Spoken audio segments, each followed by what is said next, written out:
CEO of Twitch is a gooner. Oh no. Yeah, I saw Mr. Clancy's demonstration. Thanks, Isabel. Here, I'll pull it up for you. It was very interesting. And now you're in your story speed. Okay. Okay, Nice. that's very nice. Yeah. That's also Very nice indeed. Probably should have had like a stunt phone for that, I would say. Like I feel like even if you don't have anything to hide, I still feel like it's probably for the best just to play it safe, right? Like why even risk it? You know what I mean? It was to add some realism. Yeah, I guess so. And I guess one thing I was thinking is that maybe right now with this feature, the mainly people that are like advertising through stories through Twitch are mainly the ones that are going to be trying to push the hot tub streams, perhaps. Like maybe that's why it was exclusively hot tub streams, perhaps. I don't know. But it's not a single gaming clip or anything. Saw a girl's story on Twitch once and I could see her anus. Really? That's kind of hype. That's awesome, man. Congrats. I mentioned this on stream last night, but I kind of want to throw my own hot dog eating contest. Well, with like the whole team, like all my friends, and bring Joey Chestnut out to see if all of me and my friends combined hot dogs, like the amount of dogs we can eat, can beat Joey Chestnut in the contest. Too late, Joey Chestnut already signed to a Netflix event. Really? I didn't see that announcement. What a fucking shame. Damn you, Netflix, why? Man, we probably would have ended up doing it anyway. It's kind of hard to set up. They also used an AI poster to promote it too. What, Netflix or Impossible? So basically the reason Joey Chestnut is banned from the hot dog eating contest is because he did a deal with Impossible Foods and Nathan got butthurt about it, so they banned him. Joey Chestnut's the unbeatable hot dog shooter. This guy eats like 65 hot dogs in 50 seconds. Like, this guy's a fucking animal. He is the boogeyman of hot dogs. So it's pretty shocking for them to ban him because of that. And now that event is definitely dead. I won't be watching. Chestnut is slated to face off against his arch rival Takeru Kobayashi for the first time since 2009. Kobayashi, like for a little while, was almost a household name. He was like the first mainstream competitive eater. Because this guy is jacked. Like, he is fucking ripped. And he was at the top of the food chain when it came to eating contests. I thought he retired, though. He gave himself, like, permanent jaw damage or something, so he retired. Just look at the size of his arms. What the fuck? He's even more jacked than I remember.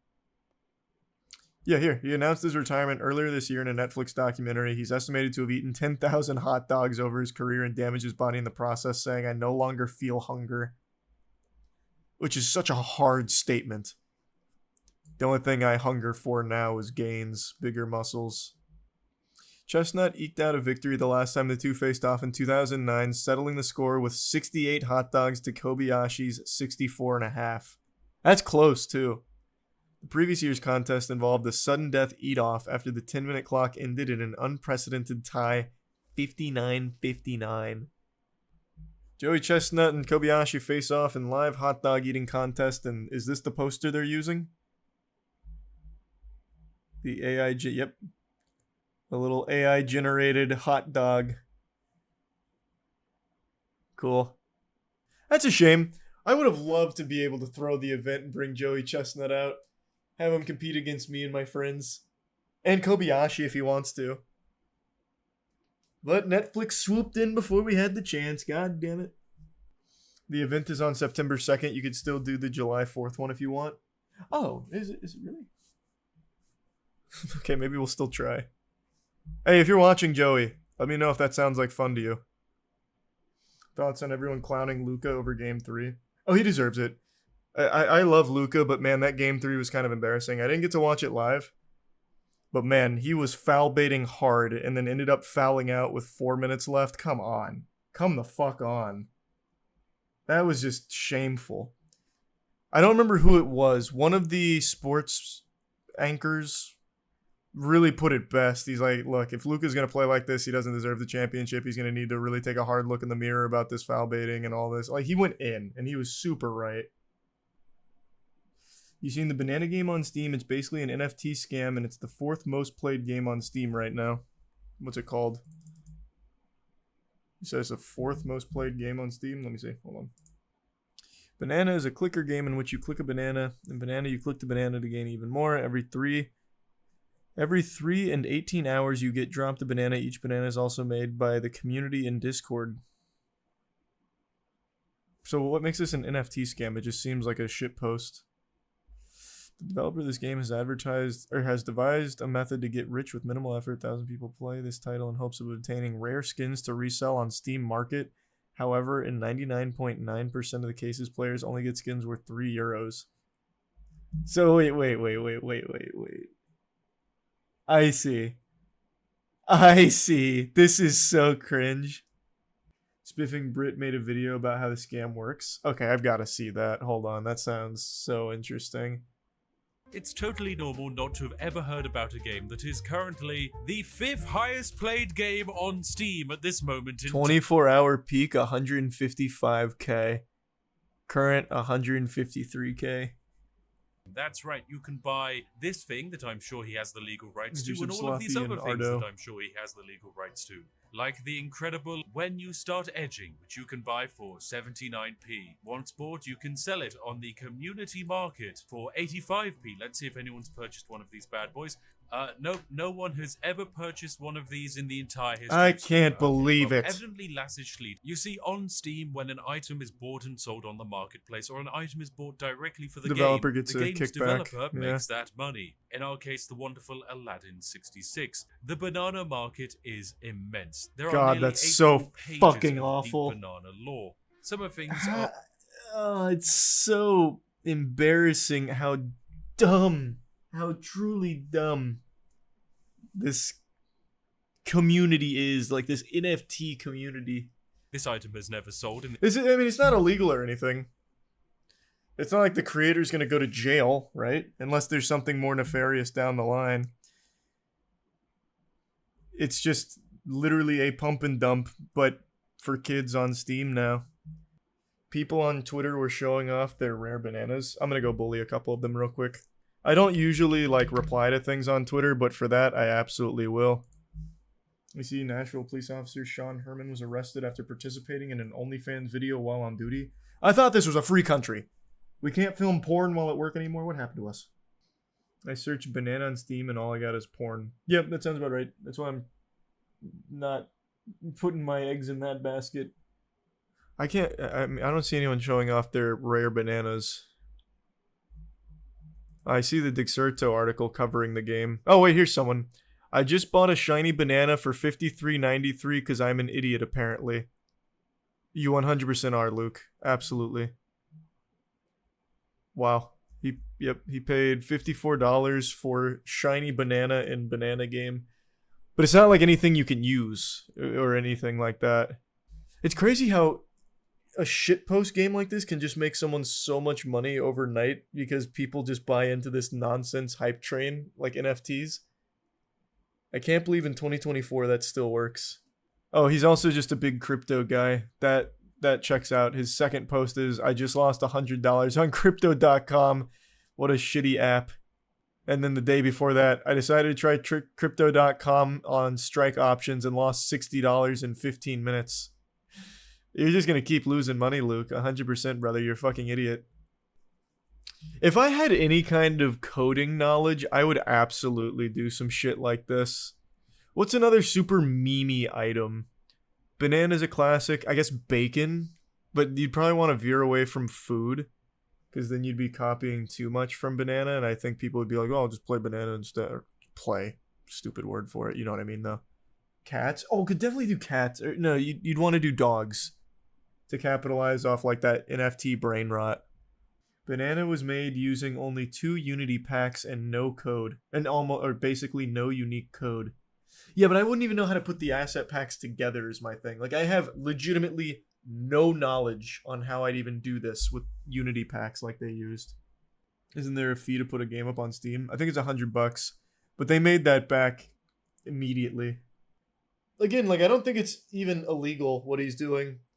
It is just blatantly exploiting fucking idiots, but it's nothing illegal. He's just like, hey, here's some special bananas in the game that you guys can pay money for. They don't do anything in the game. It's not really a game, actually. It's just an image of a banana. Like, they know what they're signing up for. They're just giving him the money for it. So it's not even like he's going to get in trouble. You're so right. I could just have ChatGPT do it for me, and then I'll post it on Steam. It's like having rare skin in games. You have a diamond banana. Except it's not, because it's not a skin in-game or anything. It's just an image that goes into your or your items inventory. Like, it's not even usable in-game or anything, because there isn't a game. It's not a game. It's an image of a banana that a number goes up on. There's not a game there, so it's not even like you can parade it around or use it for anything. Just ask ChatGPT to make the game. I copied the code and it works. Can you send me a tweet of it, Archive? I want to take a peek. Maybe we can publish that together and see if we can beat Banana. Use a different image, though, if you don't mind. Instead of doing Banana, do something that's easily more memeable for the fucking dumbass NFT community. Do dog. And if you need to do a breed of dog, let's do a different one instead of like a Shiba. Do a Frenchie. Do a Frenchie.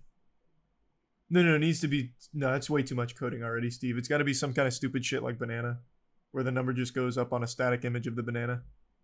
Every time you click, it feeds the dog, and after 3 hours, it poops. No, the skins would have to be, like, different outfits for the dog and, like, accessories for the dog and shit. Chicken that lays eggs. Fuck, that's pretty good, too.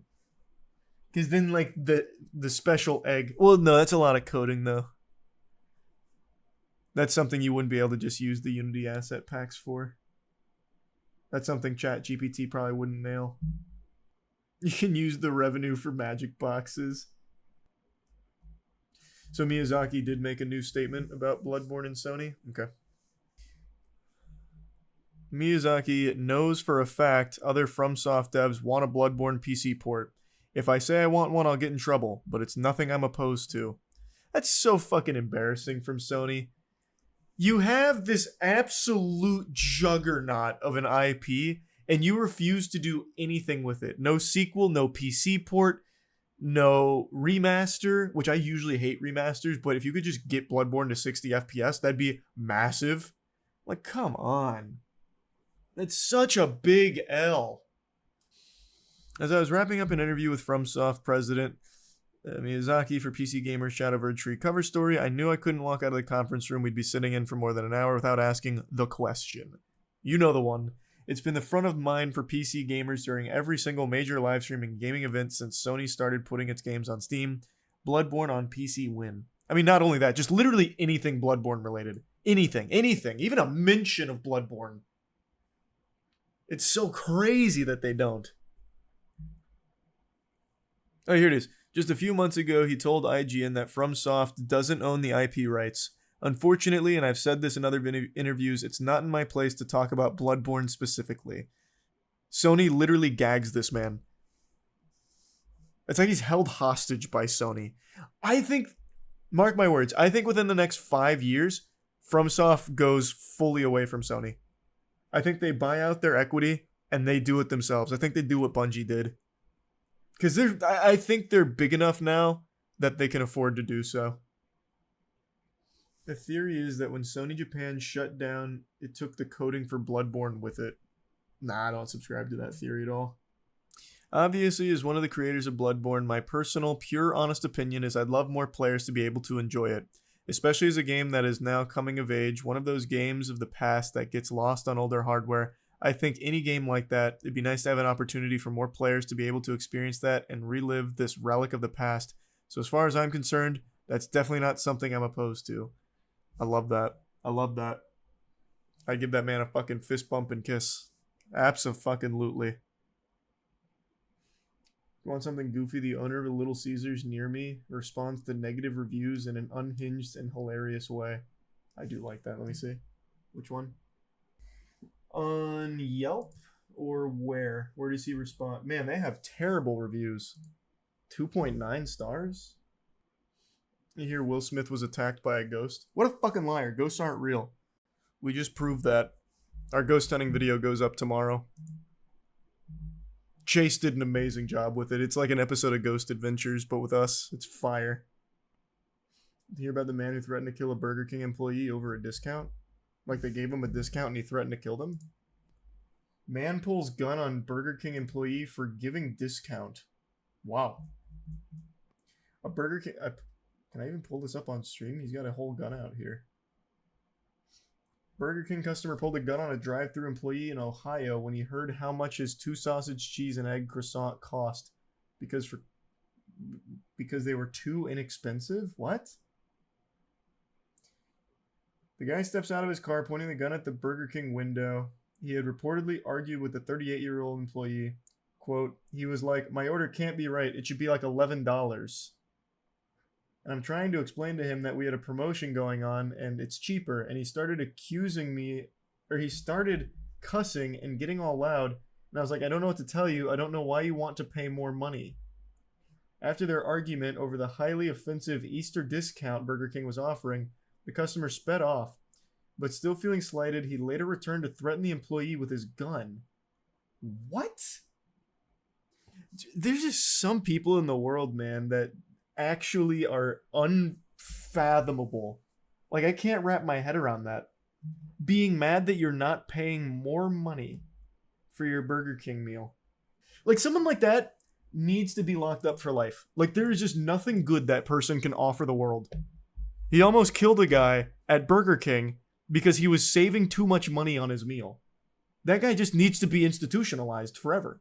100% separated from society. You see that kids posting them playing Nintendo ROMs on iPhones led to Sony, Nintendo, and Sega gutting one of the biggest ROM sites, Vim's Lair. What? It was fairly recent. Let me see. I didn't hear about that at all. I feel like that would have been big news. It's been forced to remove hundreds of ROMs and game postings at the request of multiple parties. Vim's Lair has been asked to remove many games from the vault on behalf of Nintendo, Sega, Lego, and ESA. While most of these games and hardware to play them haven't been sold in decades, ultimately it's their prerogative, so these games are now gone for good. Hey, we did it. Thanks, Nintendo, Sega, Lego, and ESA. They're erased. Love that. Time to celebrate. I guess I'll just never really understand that perspective. These games aren't sold anywhere, so it's not like they're losing money from people downloading the ROM.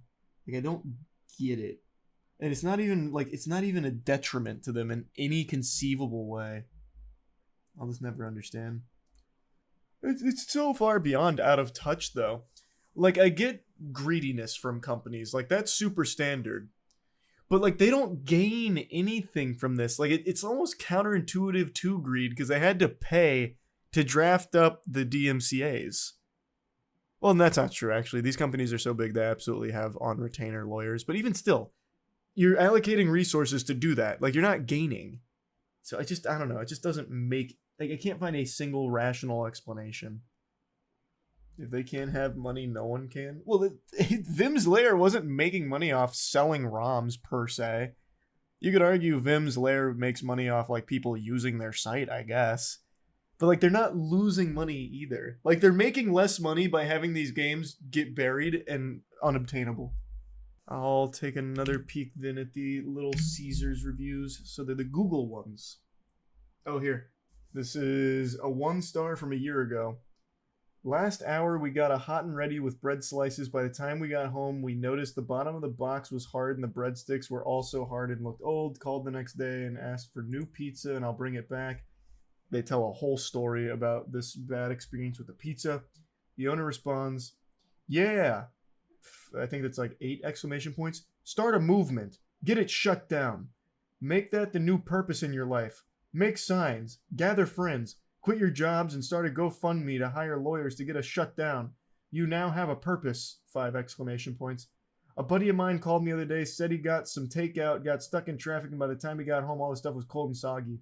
I told him about your review and I asked him what he did. His response was epic. Make sure you're sitting down. This has like 20 ellipses, by the way. I'm just skipping the ellipses. He set his oven to 250 and rewarmed it for 15 minutes. It was amazing. Caps lock. Thermodynamics is real. Equilibrium is the truth. Parentheses. I'm going to let you look this up on your own for self-education, but to give you a hint, objects kept at 160 degrees when removed from that environment will, parentheses within parentheses, and this is going to blow your mind, parentheses, migrate towards the current ambient temperature in which they now exist. Anyway, I'll sum it up. You should have gone to McDonald's. But if you want a really tasty burger, I recommend Crooked Pint on 13th. Brother, it's a Little Caesars, man. Why you fighting like that? Jesus Christ. He might even be in the right. I don't know. Maybe it was entirely her fault the pizza was fucked. But Jesus Christ, brother. Come on. What? It's just one Google review. Here's one right after. This is 3 months ago. Ordered 2 pizzas, 2 wings, and I believe she told me wings come in 8. I got 1 pizza, 2 orders, and the wings had 7. And the girl at the front was okay-ish, but the people in the back gotta work on their surrounding and customers up front with good hearing. What? God, this review is awfully written. Will not buy from here. Sorry, Little Caesars. And the owner said, that's totally cool with us. I try to teach kids to count to 8, but I basically have to put that on the schools. Best of luck, man. Holy shit. He writes some big essays here.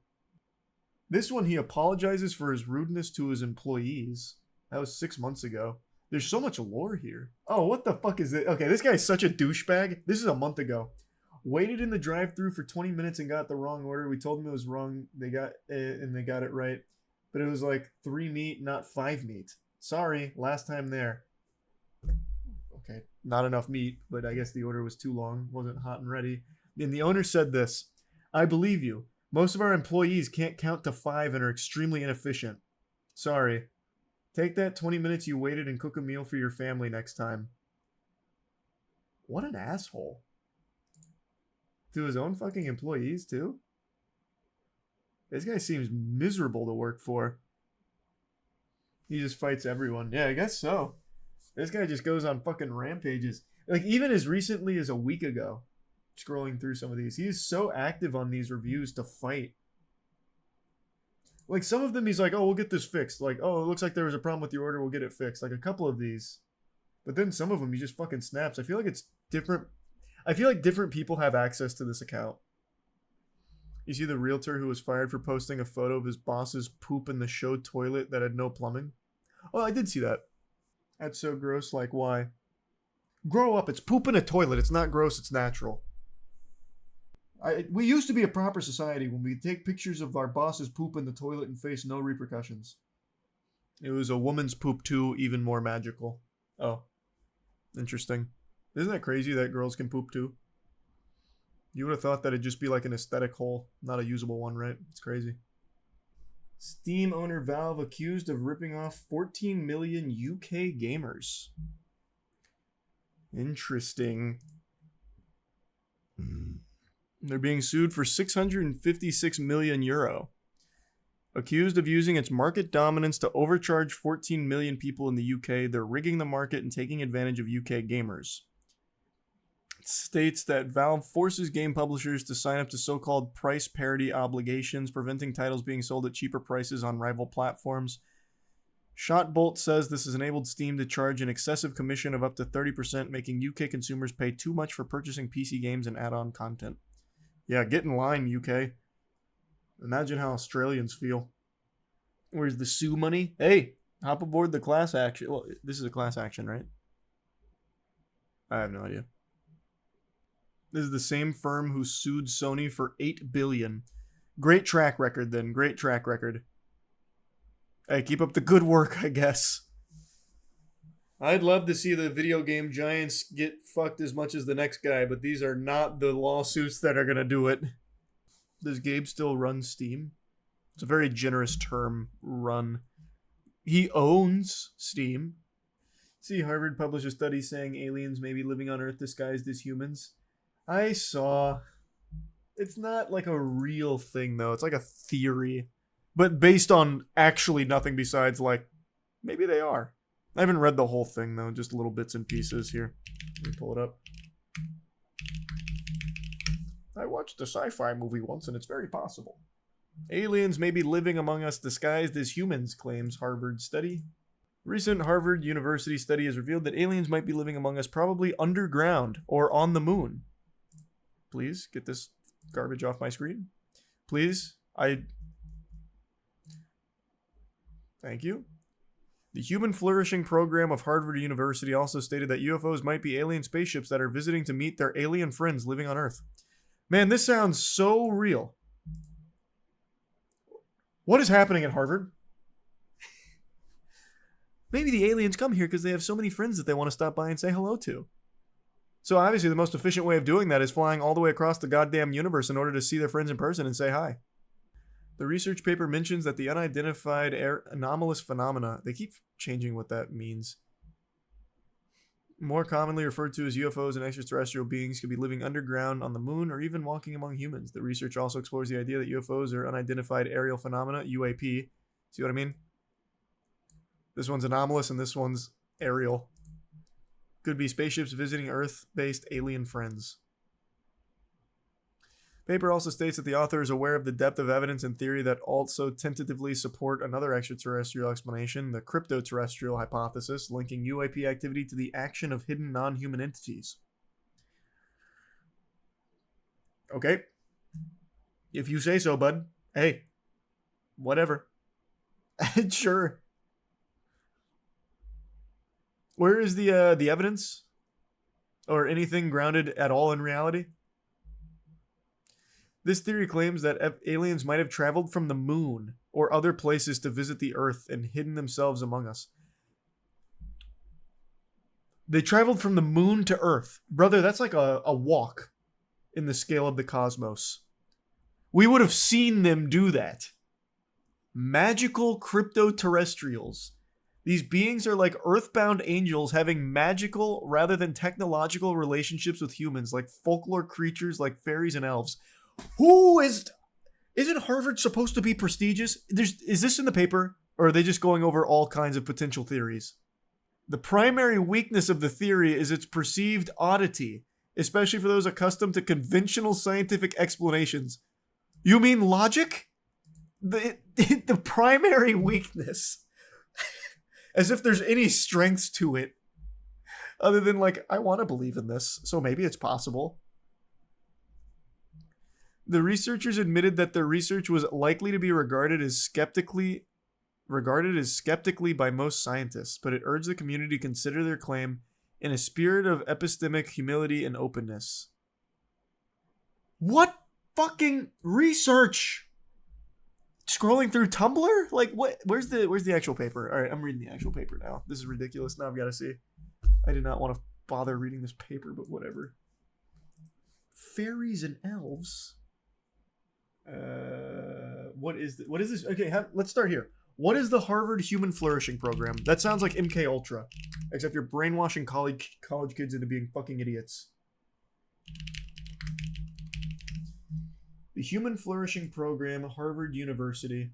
It's integrating knowledge across disciplines. Knowledge, huh? Fairies and elves. Our mission. Founded in 20... Here, I'll pull it up on stream so we can read it together. I thought Harvard still had like a lot of weight to it. I don't know. Maybe it's just this one department.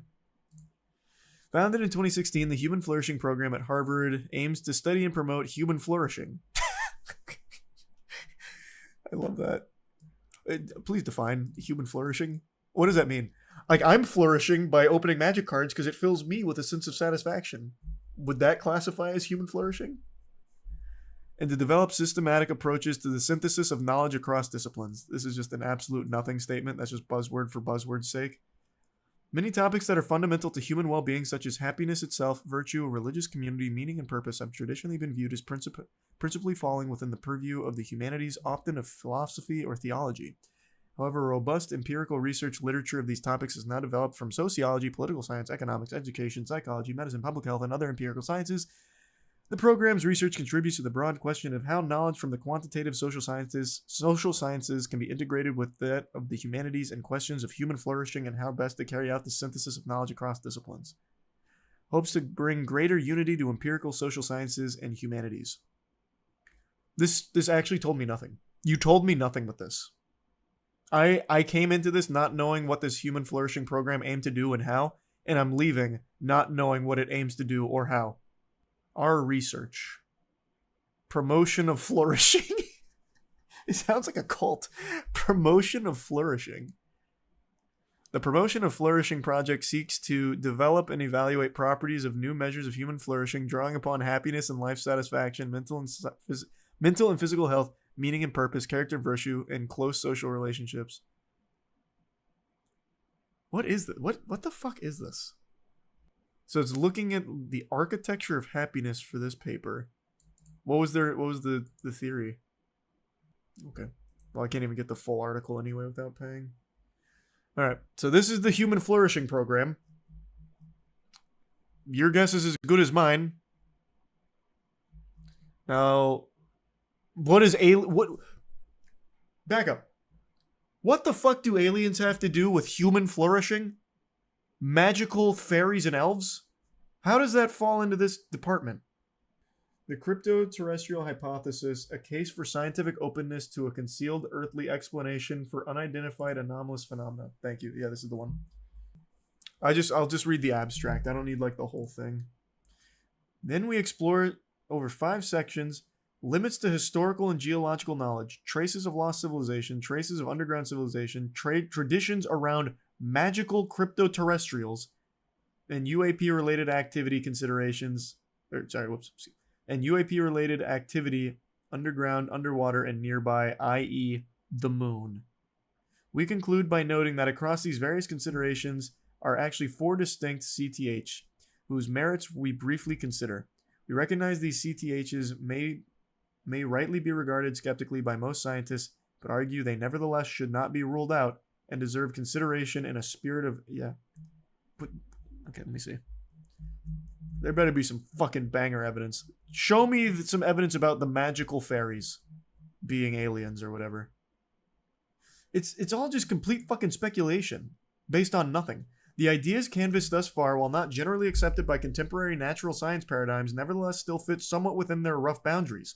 Aliens on the ocean floor or subterranean hominids would be highly surprising, but not genuinely metaphysically revisionary in any strong sense, and essentially just involve extrapolating from activities in which we humans already undeniably engage, from flying spacecraft to living in caves. This is nothing. It's just straight up nothing. We can't rule out the possibility that there are some magical crypto-terrestrials on the ocean floor. I mean, I fucking guess. I guess. Just like we can't rule out the possibility I shit my pants in the next 5 minutes. Like, it's super possible. Like, I could. I don't think I will. Like, I'm very confident I won't. But I guess we can't fully rule it out. It's just a statement that means nothing. Oh my god. Future human time travelers was just dropped in here with a source there. We're talking about fucking John Teeter again? Fucking time travelers and interdimensional beings? This actually just feels like something that a fantasy writer would have done. Is there warp drives in the paper? You know what? I'm going to control F warp drive. No warp drives, but there are Russian warplanes engaged with UFOs. Portal/wormhole. Colliding universe. Parallel universe. Humans from the future. Humans from the past? Wait, what? I'm going to go to that section here in a second.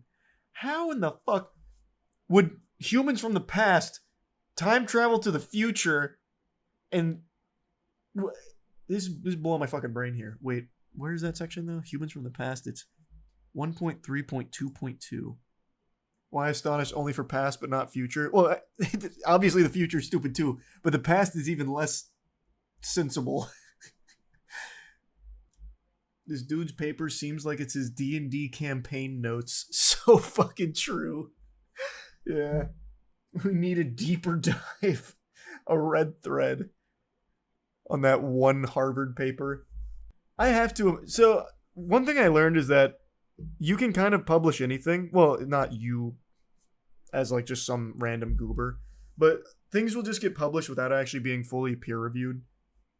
So it doesn't necessarily constitute like real legitimate backing.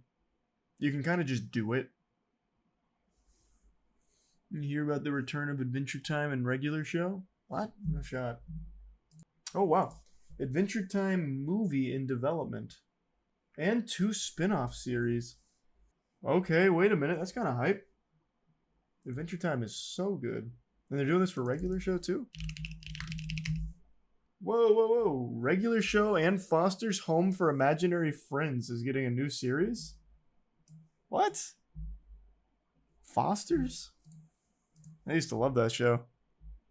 Unveiled Wednesday at Annecy to appreciative crowd at Annecy MIFA Market. So 2 more Adventure Time shows and an unannounced Scooby-Doo project. Plus regular show and Foster's. That's pretty hype. That is pretty hype. Though I am wondering how the quality will be. Oh, wait. Original Foster's targeted 6 to 11. That was in that bracket. New Foster's is preschool. They're Teen Titans Going, Foster's Home. What's even the point? Unveiled Adventure Time includes a preschool show. And then a family feature movie. Alright, this is so much less hype. Who gives a fuck? Yikes. That's so on the nose for Warner Bros. They have no faith in anything animation outside of just fucking Finger Family videos and Bluey. That's it. That's all they think animation is.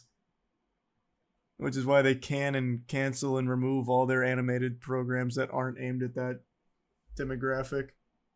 So this is targeting preschoolers with Foster's Fun Time for Imaginary Friends. Cool. Adventure Time side quests. Oh, there's also an adult skewed Fiona and Cake. Oh, actually, wait, I remember that. That's airing right now. Oh, well, this is a bad direction. It's taking the franchise back to a kids show, marking a return to the early days with Kid Finn and best buddy Jake fighting monsters on epic quests and episodic series, eschewing the long story arcs of later Adventure Times. That's what made the show like actually special. Is it wasn't just like mindless shit that doesn't really contribute to anything overarching. They just didn't get it at all. But I mean, it was still good even before that, though. Adventure Time was just a really solid show. You watched Demon Slayer Hashira Training Arc? I watched the first episode. It's super mid, which is a shame. Man, Demon Slayer is just not what it once was. Season 3 really took the wind out of the sails. Animation carried it. There's nothing wrong with that. Demon Slayer was always carried by its animation. Its fights are what made it so special. Beautiful fights, the animation top notch. But season 3, they really skimped on it. And it was just really boring. They fought 2 of the upper ranks and it just seemed so easy and carefree. One of them died in a single attack, really. Like, it's just so lame. What the fuck does that mean? Does story not matter? I mean, of course it does, but it doesn't mean that... What? That is an actual Twitter, I like pancakes. Oh, so you hate waffles moment. The story in season 3 was actually good, though? Nope. I completely disagree. I thought that was the weakest story so far in Demon Slayer, which was already kind of light on story to begin with. I will say there was a couple moments, though, that was pretty decent. You hear about the controversy over the Helldivers Discord? Oh, where people got banned because they replied to, like, furry fan art with a vomit emoji? I did see that. I didn't read about it, though. I don't know if that was, like, the whole story, but I saw that headline. That had me giggling a little bit. Y'all going to laugh out loud at Helldivers dunking on furry art but defend Demon Slayer. Did Demon Slayer fuck your girlfriend or something, brother? Why are you still on this like tirade against it? What does that have to do with the other? What does Helldivers mod drama have to do with liking Demon Slayer? That's some of the nerdiest shit I've seen in a minute, brother. That shit is like a boogeyman in your brain. And why are you tagging me? Demon Slayer's a fun show. Whoa, no. It's got flashy, fun fights. And it fell off in season 3.